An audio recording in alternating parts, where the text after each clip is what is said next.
Relationship between philosophy and education. Philosophy and education are integrally and interdependently related to each other.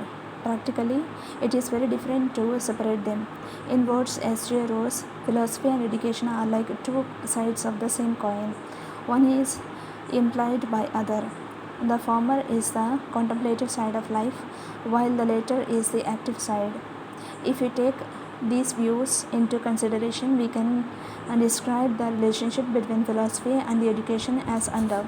Philosophy determines the real destination towards which education has to go. As we have already discussed, learned that philosophy is wisdom. Education transmits that wisdom from one generation to another. Philosophy embodies a way of life. Education is preparation for life. Education is the means to achieve the goal. Philosophy deals with the ends, and education is the means to achieve those ends. Philosophy gives ideals, values, and principles. Education works out these ideals, ideals, values, or principles. It can therefore be said that philosophy is the theory of education, while education is the practical theory of. In other words, education is the dynamic side of philosophy. Great philosophers have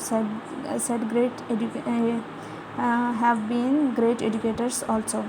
Great philosophers have been great educators in the East as well as in the West.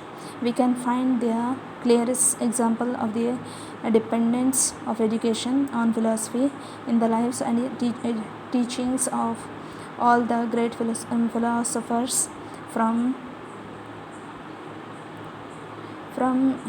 Yajnavalkya down to Gandhi in the East, and from Socrates down to John Dewey in the West. Philosophers like Gandhi, Tagore, Arvind Ghosh, Radhakrishnan, Plato, Socrates, etc., have been great educators. Philosophy determines the various aspects of education. Every aspect of education, that is aims, curriculum, method, textbooks, discipline, teacher, etc., is influenced and determined by philosophy. It is philosophy which provides aims to education, and these aims determine the curriculum, methods of teaching, the textbooks, the role of the teacher, and the school discipline. Functions of the educational philosophy. In teaching the wide range of factors or circumstances that has bearing on the educational problems, philosophic methods tend to perform three functions. This is speculative, the other is normative, and the third is critical. Educational philosophy is speculative. In the speculative phase, educational philosophy tries to give an overview of the whole field, given an array of facts with which a particular given problem of education seems to be linked. Philosophy tries to put various parts together to form a meaningful pattern or synthesis. It is the ground of a speculative function of educational philosophy that different points of view in education, such as monistic, dualistic, or pluralistic, empirical or non-empirical, have emerged. Educational philosophy as normative.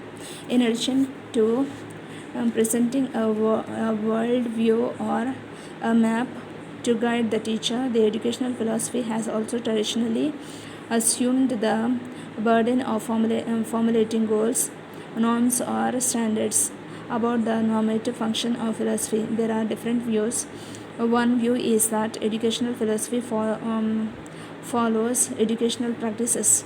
It is a kind of relation of what is already we do in the actual process, educating the child. Second, while experiencing with the child, the teacher gets very interesting facts of the educating process, namely regarding the nature of the child, motivation, curriculum, etc. These facts help further in building a world view or set the goals which emerge out of practice.